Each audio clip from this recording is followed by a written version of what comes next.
बहुत अरसा पहले की बात है। बगदाद की किसी बस्ती में एक औरत रहती थी जिसका शौहर काफिलों के साथ बसरा जाता और वहां तिजारत करता था। लेकिन एक दिन रास्ते में रेत का तूफान आ गया और उसका शौहर तूफान की जद में आकर हलाक हो गया। ये खूबसूरत औरत अपने शौहर को जवान उम्र में खो बैठी थी। उनका एक ही बेटा था जो अभी बहुत छोटा था। इस बच्चे का नाम शाहीन था। शौहर के अचानक इस दुनिया से चले जाने के बाद इस औरत की जिंदगी मुश्किलात का शिकार हो गई और उसे अकेली ही जमाने की आंधियां और परेशानियां झेलनी पड़ी। भरी जवानी में दोबारा शादी करने की बजाय उसने फैसला किया कि वह सिर्फ अपने बेटे को तरजीह देगी। उसका वाहिद मकसद बस शाहीन की अच्छी परवरिश था। वह बच्चा जो उसकी पूरी दुनिया बन चुका था। इद्दत के दिन जल्द ही गुजर गए और वह दोबारा जिंदगी की चक्की में पिसने लगी। वह कभी कपड़े सीती और कभी घरों में काम करती। सारा दिन काम करके वह थक जाती, लेकिन उसका सब्र और प्यार उसके बेटे शाहीन के लिए कभी कम ना होता। वह चाहती थी कि उसका बेटा कभी भी किसी चीज की कमी या हाजत महसूस न करे। साल गुजरते गए, शाहीन बड़ा हुआ और एक खूबसूरत जवान बन गया। उसकी मां बूढ़ी हो गई और अब वह घर में ही रहती थी। शाहीन अपनी मां से कहने लगा, मां, अब तुम कोई काम नहीं करोगी। मैं अब जवान हो गया हूं। जिस तरह तुमने मेहनत करके मुझे पाल पोस कर बड़ा किया है, अब मेरा हक बनता है कि मैं अपनी आखिरी सांस तक मेहनत करके तुम्हें खिलाऊं और सुकून दूं। शाहीन बाजार में हम्माल का काम करता था। वह एक ताकतवर नौजवान था। लोगों का वजन अपने कंधों पर उठाता और जो पैसे मिलते उनसे खाना खरीदता और बाकी के पैसे अपनी मां की हथेली पर रख देता। शाहीन के दिल में ख्वाब थे जो उसकी हकीकत से बहुत बड़े थे।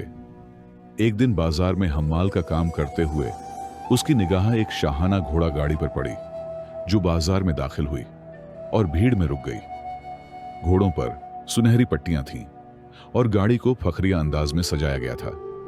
इसी दौरान गाड़ी से एक नरम व नाजुक लड़की उतरी। वह इतनी ज्यादा खूबसूरत थी कि इसे देखकर सब लोग हैरान रह गए। उसकी आंखें मोतियों जैसी थीं और निगाह में जैसे कोई राज छिपा हो। शाहीन की नजर उस पर पड़ी तो उसकी आंखें उससे हट न सकीं। उसका हुस्न दिल खींचता था, सांस रोक देता था। फजुलपन में एक राहगीर से पूछा, यह कौन है? राहगीर ने जवाब दिया, यह हसना है, सल्तनत के वजीर की बेटी। उस लम्हे शाहीन के दिल में तूफान उठा। शाहीन को पहली ही नजर में इस लड़की से मोहब्बत हो गई। वह काम के दौरान सारा दिन उसके बारे में ही सोचता रहा। रात को घर आया तो मां ने खाने का पूछा, लेकिन शाहीन ने कहा कि उसे भूख नहीं है। वह उठा और नमाज पढ़ने लगा और नमाज के बाद फारिग होकर अल्लाह से दुआ करने लगा, या अल्लाह न जाने क्यों पहली दफा मेरी किसी लड़की पर नजर पड़ी है और मुझे इससे मोहब्बत हो गई है। तू दिलों के हाल जानता है और तू इस बात से भी वाकिफ है कि मेरी मोहब्बत पाकीज़ा है। ऐ मेरे मालिक, इसे मेरी तकदीर में लिख दे। एक रात शाहीन ने ख्वाब में देखा कि वह दूल्हा बना बैठा है। लोग मुबारकबाद दे रहे हैं। पास में हसना दुल्हन के लिबास में मुस्कुरा रही है। दूर से उसका मरहूम बाप नरमी से देख रहा है, मुस्कुरा रहा है। नींद खुली तो दिल खुशी और बेचैनी से धड़क रहा था। मां पास ही चिराग की रोशनी में पराठे बना रही थी। शाहीन ने एक पराठा लिया और आहिस्ता मगर पुख्ता लहजे में कहा, अम्मी, मेरी एक बात मानोगी? मां ने मुस्कुराते हुए दिल में छिपा खौफ लिए कहा, बोलो बेटा, क्या चाहिए? शाहीन ने लम्हा भर की खामोशी के बाद कहा, मुझे हसना से शादी करनी है। तुम वजीर के घर जाकर रिश्ता मांगो। मां के हाथ से पराठा गिरते गिरते बचा।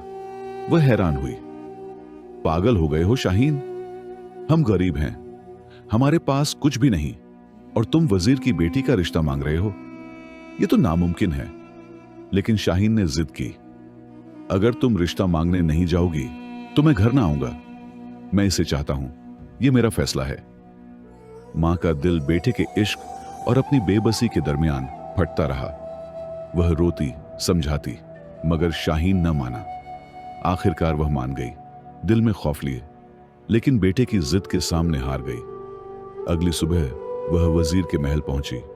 रास्ता लंबा था, उसका हर कदम भारी था। महल का दरवाजा बहुत बड़ा था। खादिम ने रस्मी अंदाज में पूछा, आपको क्या चाहिए? मां ने हिचकिचाते हुए कहा, मुझे बेगम साहिबा से मिलना है। खादिम अंदर ले गया। उसे एक कमरे में बिठाया गया। वह बहुत कुशादा थी। कमरे की दीवारें रेशमी कपड़ों से ढकियों थीं और फर्नीचर सोने की तरह चमक रहा था। वजीर की बीवी आई, रस्मी मुस्कुराहट के साथ बैठने को कहा। मां ने हिम्मत जमा की और कहा, मैं अपने बेटे शाहीन के लिए आपकी बेटी हसना का रिश्ता मांगने आई हूं। वजीर की बीवी ने हैरत से देखा।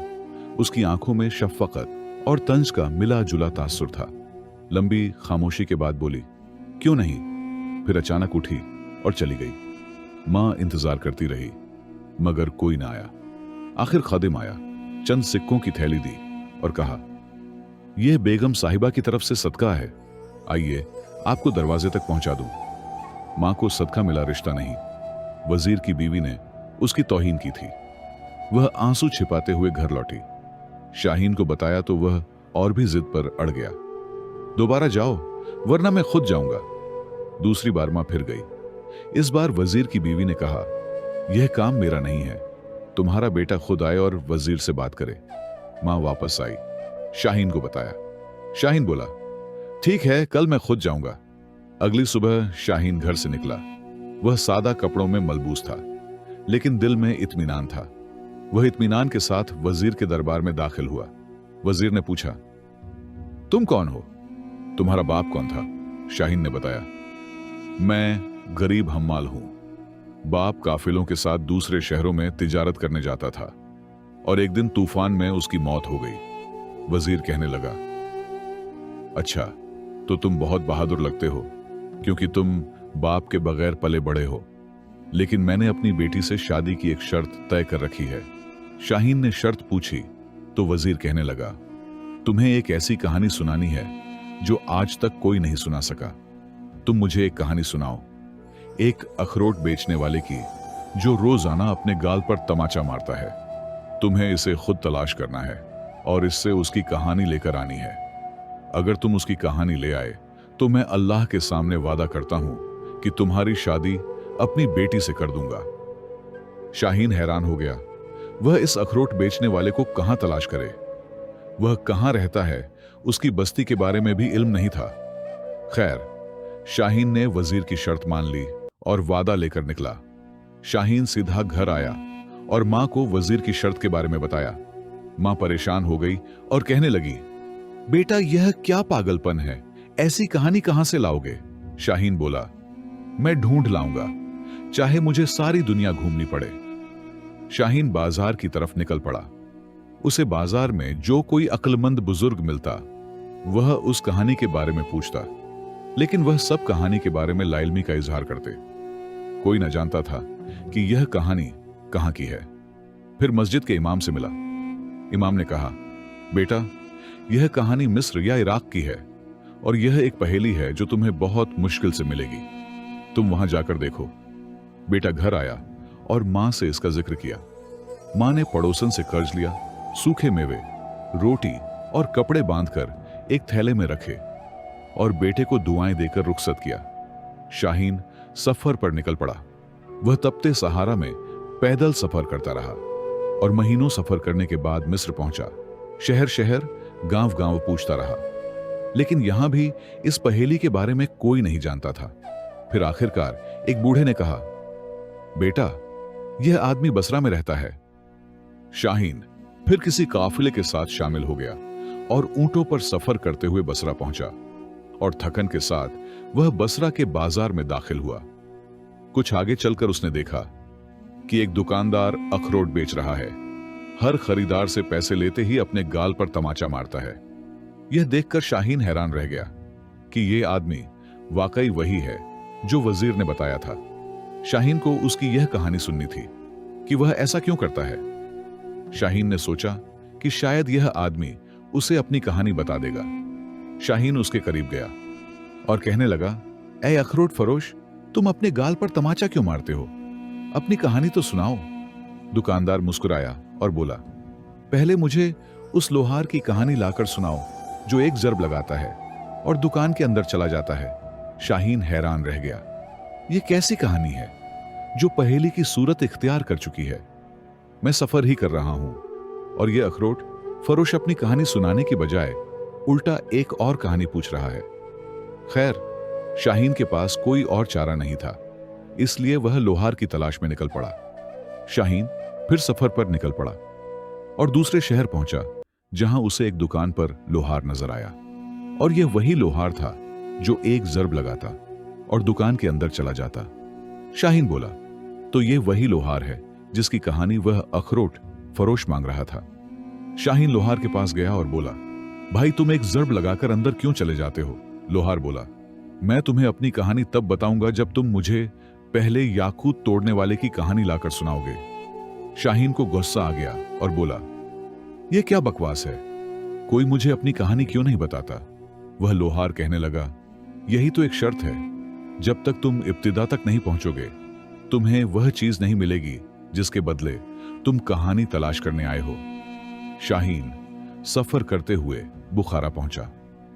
बुखारा के बाजार में उसे एक ताजिर मिला जो याकूत को हथौड़े से पीसकर राख बना देता था। शाहीन उसके पास गया और उसकी कहानी पूछने लगा। ताजिर ने शाहीन की हिम्मत देखी और कहने लगा, बेटा तुम जहां तक पहुंच चुके हो यहां तक कोई नहीं पहुंच पाया, यकीनन तुम्हारी लगन सच्ची है। फिर उसने अपनी पूरी कहानी सुनाई। मैं अमीर ताजिर का बेटा था और पैसे की रेल पेल थी। बाप की मौत के बाद दोस्तों ने मुझे तबाह कर दिया। मुझे बुरी आदतों की लत लग गई। मैंने सब कुछ बेच डाला और गरीब हो गया। मेरी बीवी मुझे छोड़ गई और मैं तन्हा रह गया। फिर एक भाई ने नसीहत की, लेकिन मैंने सुनने से इनकार कर दिया। आखिर एक कुएं के पास खुदकुशी का सोचा, लेकिन वहां सरंग में सुर्ख याकूत मिला। मैं इसे बेचकर दोबारा से अमीर बना। मैंने अब दोस्तों को छोड़ दिया, बीवी को तलाक दी। अब जो याकूत तोड़ता हूं सोहा नाम, वह याद दिलाता है कि दौलत आरजी है। इंसान को मुखलिस होना चाहिए। सिर्फ दौलत की वजह से किसी से रिश्ता नहीं रखना चाहिए। ताजिर ने शाहीन को एक थैली दी जिसमें याकूत थे और कहने लगा, यह ले जाओ और अपनी महबूबा से शादी करो, तिजारत शुरू करो। शाहीन ने खुदा का शुक्र अदा किया कि उसकी तलाश मुकम्मल हुई। शाहीन याकूत लेकर लोहार के पास पहुंचा। लोहार ने याकूत देखा, हथौड़ा नीचे रखा और बोला, तुम वापस आ गए? मैंने सोचा था तुम भूल जाओगे। शाहीन ने याकूत वाले की कहानी सुनाई। लोहार की आंखें भर आईं। मैं लोहार था, बाप दादा का पेशा। एक दिन एक बूढ़ा आया, कहने लगा, तेरी मेहनत सच्ची है, लेकिन दिल में लालच मत आने देना। मैंने हंसकर टाल दिया। फिर एक अमीर ताजिर की बेटी से शादी की ख्वाहिश हुई। इसके लिए अपनी बीवी को तलाक दी, बच्चों को छोड़ा। शादी हुई, दौलत मिली, मगर दिल खाली रहा। उसने हथौड़ा उठाया, एक ज़रब लगाई और अंदर चला गया। वापस आया तो बोला, हर ज़रब मुझे याद दिलाती है कि मैंने अपनी बीवी बच्चों का दिल तोड़ा, दौलत की लालच में उन्हें बेयार और मददगार छोड़ दिया। अब वह ना जाने कहां भटक रहे होंगे। लोहार ने तौबा की और शाहीन आगे बढ़ा। वह बसरा वापस पहुंचा और अखरोट वाले को लोहार की कहानी सुनाई। अखरोट बेचने वाला हैरान हुआ और कहने लगा, तुम अपनी धुन के पक्के निकले। बदले में उसने अपनी कहानी सुनाई। मैं गरीब माँ बाप का बेटा था। माँ बाप ने मुझे पाला, तालीम दी, सब कुछ दिया, मगर दौलत की हवस में मैंने उनसे झगड़ा किया। मैंने अपना घर छोड़ दिया और बीवी बच्चों को लेकर दूसरे शहर चला गया। वहां अखरोट की तिजारत शुरू की। मैं अमीर हो गया, अपनी नई दुकानें खोली और महल बना लिया। इसी दौरान कई साल गुजरे। एक दिन माँ बाप की याद आई। मेरा दिल पिघल गया और पछतावा हुआ कि मैं तो माँ बाप को पीछे छोड़ आया। फौरन वापस आया, मगर घर वीरान था। माँ बाप इस दुनिया में नहीं थे। कब्रिस्तान पहुंचा तो पता चला कि मेरी वजह से दुख में मर गए थे। अब यह दुकान वही है जो उन्होंने छोड़ी थी। हर तमाचा उनकी तरफ से सजा है। बेटा, दौलत के लिए हमें छोड़ा था ना। अब जब तक जीता हूं खुद को यह याद दिलाता रहूंगा कि माँ बाप की नाफरमानी की सजा दुनिया और आखिरत में मिलती है। शाहीन ने एक बोरा अखरोट लिया, दिल भारी मगर सब कर लेकर वापस चल पड़ा। घर वापस पहुंचकर उसने मां को गले लगाया। मां रो रो पड़ी। शाहीन ने घर को महल बना दिया, दुकानें खोली, जहाज खरीदा, तिजारत शुरू की। वजीर के पास गया, अखरोट का बोरा रखा और 3 कहानियां सुनाई, याकूत वाले की, लोहार की और फिर अखरोट वाले की। वजीर हैरान, मैंने सिर्फ एक कहानी मांगी थी, तुम 3 ले आए। तुम्हारी मोहब्बत सच्ची है, तुम हंसना के लायक हो। मैं तुम्हारे जैसा नौजवान ही तलाश कर रहा था, लेकिन तुम जैसा मुझे आज तक नहीं मिला था। अगले दिन वजीर ने अपने महल में निकाह की तकरीब मुनक्किद की। धूमधाम से शाहीन और हसना का निकाह हुआ। फिर वजीर कहने लगा, बेटा, मैंने बड़ी सोच समझकर यह कहानी की शर्त रखी थी, और यह असल में एक पहेली थी जिसके साथ 2 और कहानियां जुड़ी थीं, और एक को पाने के लिए बाकी 2 को भी तलाश करना था, जिसके लिए आधी दुनिया का सफर दरकार था। और इस सफर में तुम्हारा असल इम्तिहान था, जिससे गुजरकर ही तुम्हारी सच्ची मोहब्बत और लगन साबित होनी थी, और इसमें तुम्हारे लिए एक सबक था। फिर वजीर कहने लगा कि वह जानता था कि अगर शाहीन दौलत की खातिर हसना से शादी करना चाहता है तो यह लंबा सफर उसे तोड़ देगा। वह थक कर वापस आ जाएगा या दौलत की तलाश में भटक जाएगा। मगर अगर उसकी मोहब्बत सच्ची है तो वह दौलत के बगैर भी सिर्फ दिल की लगन से यह कहानियां लेकर जरूर लौटेगा। हर कहानी एक सबकर थी। याकूत तोड़ने वाला बताता था कि दौलत कितनी भी हो, अगर दिल में सुकून न हो तो वह राख बन जाती है। लोहार की कहानी गुरूर और लालच की तबाही दिखाती थी कि खानदान दौलत से नहीं, वफादारी से चलता है। और अखरोट बेचने वाला यह दर्स देता था कि माँ बाप को दौलत के लिए छोड़ने वाला आखिर में खुद को तमाचे मारता रहता है, क्योंकि दुनिया की कोई दौलत माँ बाप की जगह नहीं ले सकती। शाहीन वापस आया, याकूत लेकर आया, मगर उसकी आंखों में दौलत की चमक नहीं, सब्र की रोशनी थी। उसने साबित कर दिया कि सच्ची मोहब्बत दौलत से नहीं मापी जाती, बल्कि कुर्बानी, सब्र, मेहनत और दिल की पाकीज़गी से मापी जाती है। माँ बाप, बीवी, बच्चे, रिश्ते, ये असल खजाना है। दौलत तो आती जाती रहती है, मगर जो दिल में मोहब्बत और एहतराम होता है वही हमेशा रहता है। इस सफर ने शाहीन को बदल दिया। वह अब सिर्फ हंसना का आशिक नहीं, एक समझदार, साबिर और शुक्रगुजार इंसान बन चुका था। वजीर ने भी देख लिया कि उसका दामाद दौलत का लालची नहीं, दिल का सच्चा है। सबकर यह है, दौलत की खातिर रिश्ते मत तोड़ो, माँ बाप की कद्र करो, मोहब्बत को दौलत से न तोलो। जो सच्ची मोहब्बत करता है वह सहारा, समुंदर, मुश्किल, कहानियां, पहेलियां सब पार कर लेता है, और अल्लाह सच्ची नीयत वालों को जरूर कामयाब करता है। ये हमारी कहानी यहां खत्म होती है, लेकिन कहानियां कभी खत्म नहीं होती, बल्कि हर बार एक नए रूप में जन्म लेती रहती हैं। अपनी राय कमेंट्स में शेयर करें कि आपने इस कहानी से क्या सीखा। आप किस शहर से इस कहानी को सुन रहे हैं? अगर यह कहानी आपको पसंद आई तो लाइक और सब्सक्राइब करना न भूलें। मिलते हैं एक और नई वीडियो के साथ, तब तक के लिए अल्लाह हाफिज।